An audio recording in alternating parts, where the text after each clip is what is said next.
All right. Hello, my friends. Today is a good day. I say that though, but as I did that, I just heard my shoes squeaking on this floor, and that's going to drive me crazy during this filming, but that's okay. Just ignore the squeaking for me.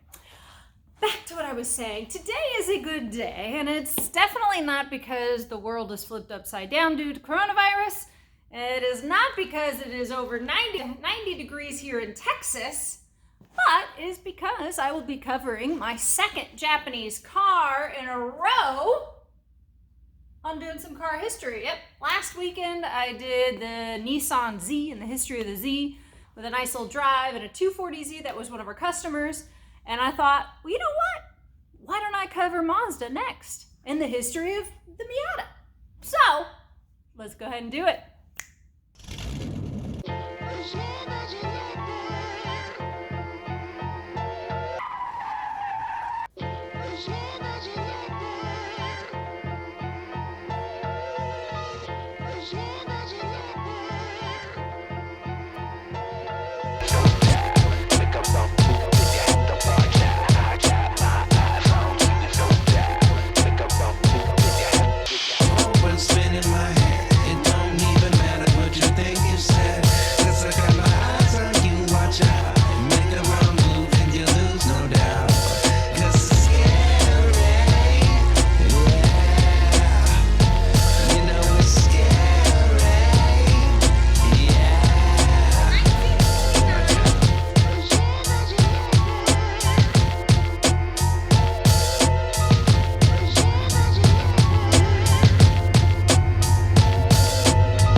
Okay, that is just gonna drive me crazy.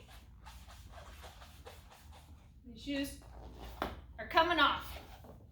Okay, there we go. Oh shit.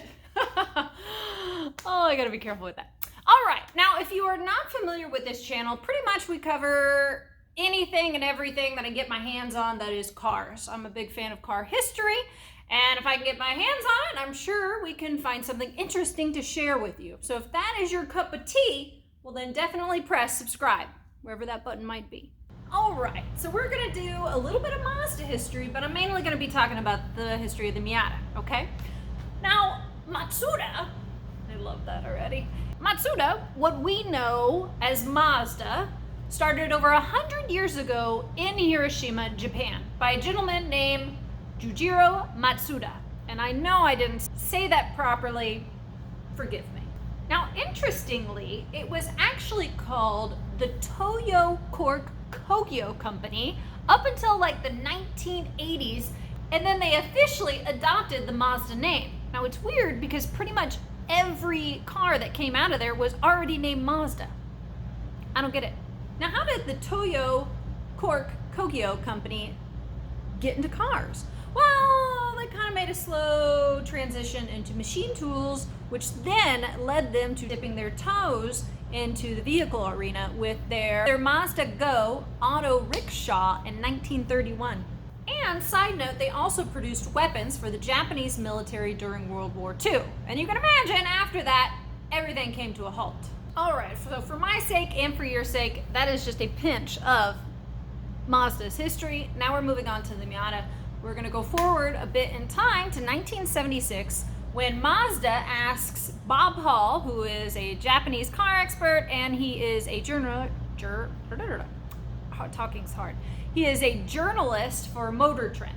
They ask him, what kind of car should Mazda produce in the future? Now, an important thing to think about is that this is in the mid-70s, okay? Our safety regulations have just torn off all the fun we were having with our European sports cars, okay? We have lost a lot of fun in the automotive scene, okay? Thanks, Ralph Nader. Kidding, kind. So Mazda is asking Bob Hall this question already past that era.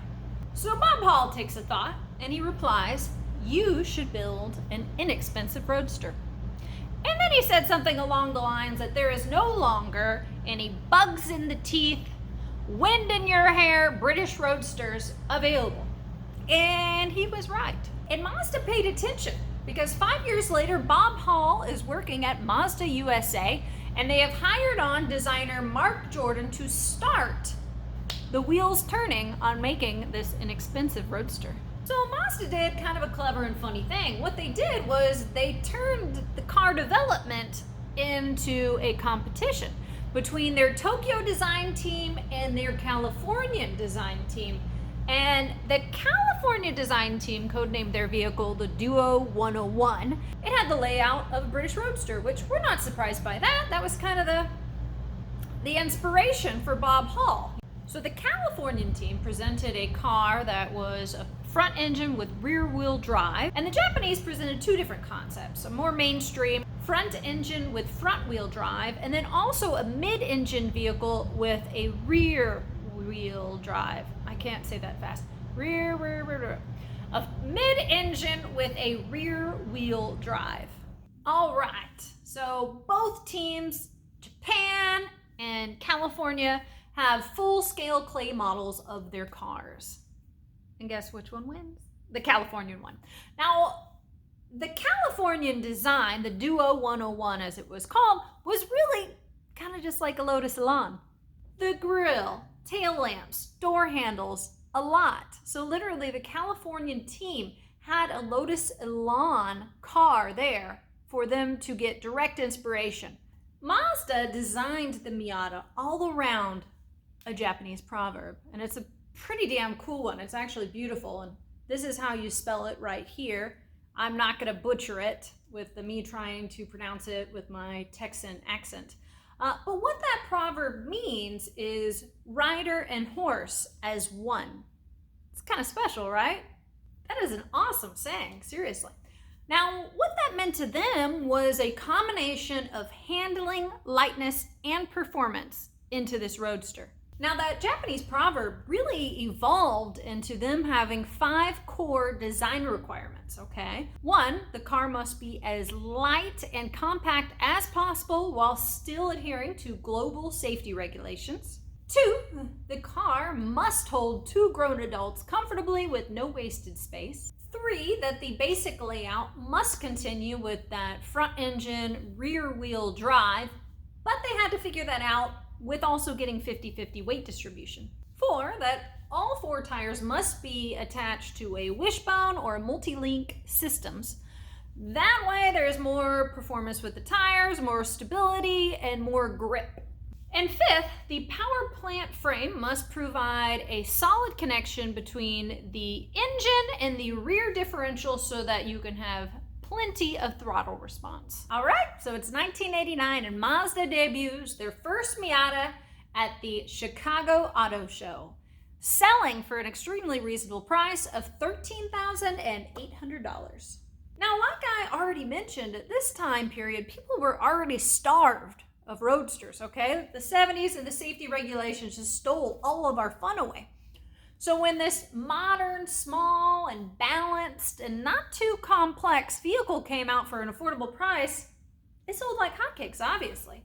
The Miata would go on to being the best-selling 2-seater convertible in sports car history.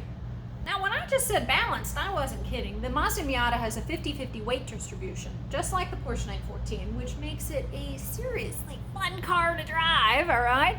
And also that kind of explains why it is one of the most popular cars for amateur racing. The MX-5, well, you know what I mean. MX-5 is Miata, Miata is MX-5. I'm going to accidentally interchange those in my mind a few times, okay? Now, the MX-5 won a ton of awards, okay? It was on Car and Driver's 10 Best list over 17 times. That's a lot of times.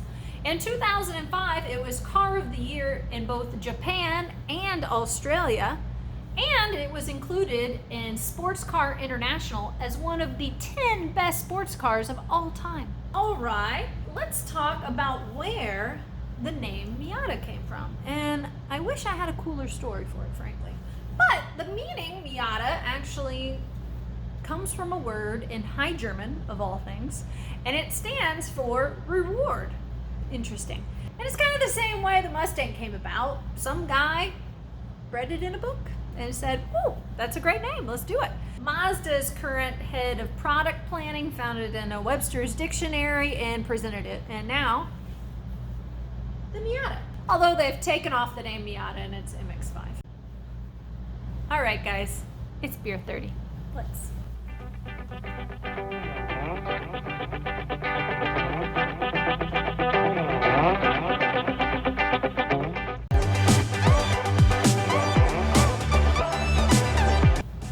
It's so cold, I had it in the freezer. Woo. This is some of my Homebrew. It's a Belgian-style triple ale with a very high ABV because that's how I like it. Again, thank you to Dr. Kelly Campbell and his lovely wife Liz, my good friends, and my buddy Kyle over at Homebrew for setting me on the right path for some tasty beers.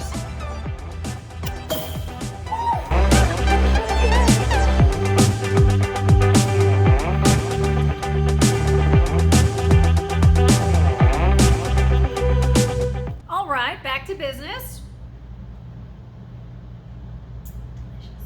Now, we are going to talk all about the first generation, also known as the NA generation, in which Mazda sold over 400,000 MX-5s in between 1989 to 1997. Now, that is a hell of an achievement. Now, for the first 4 years of that generation, the engine would be a 1.6-liter inline 4 that could shoot out 116 horsepower. Then they would enlarge it after those 4 years to a 1.8 liter, all of which available in a 5-speed manual transmission. Now, fun fact, the first few years of that first generation, you only had 3 color choices. They could either be red, white, or blue. At some point, they would allow a silver metallic color to be in there or something, but you know, I personally dig having less options. And then with the second generation coming out in 1999, also known as the NB generation, you would see fixed headlights, a glass rear window, and a larger engine. All right, now it is 2006, and Mazda has decided to just completely do away with the Miata name and go on with the MX-5. We have also had a boost in power with that 2-liter engine producing 170 horsepower. We would first see the power retractable hardtop, and also now with that increase in power, we would also see an increase in weight. And the third generation Miata would be 2,400 pounds, far heavier than any of its predecessors. 10 years later, it is 2016, and the fourth generation, the ND generation, is coming out. It is powered by the all-new 2-liter Skyactiv G engine. It has shed a few pounds, okay, instead of that 2,400 that the third generation was at, it's now at 2,300 pounds. 6-speed manual transmission would be standard, and then you could get a 6-speed automatic if you would like. And you would see a switch from hydraulic to electric power assisted steering. Now, today's 2020 Mazda MX-5 is powered by a 2-liter Skyactiv dual overhead cam 4-cylinder engine that'll get you about 181 horsepower, and what it'll cost you is starting at $27,000. All right, so we have covered every generation of the MX-5, and I think we can all agree that Mazda really held true to their initial Japanese proverb with each generation. Every car has been lightweight, affordable, and emphasis on performance and handling. That's awesome. All right, guys, that is it. I am tired of talking. I'd like to focus on my beer. I want to put my shoes back on because my feet are hurting on this concrete and I'm an old lady. Now, if you enjoyed this video, well then, by all means, press subscribe wherever that button is. If you didn't, well, keep it to yourself. Move right along. Nobody needs a troll. And until next time, guys, cheers!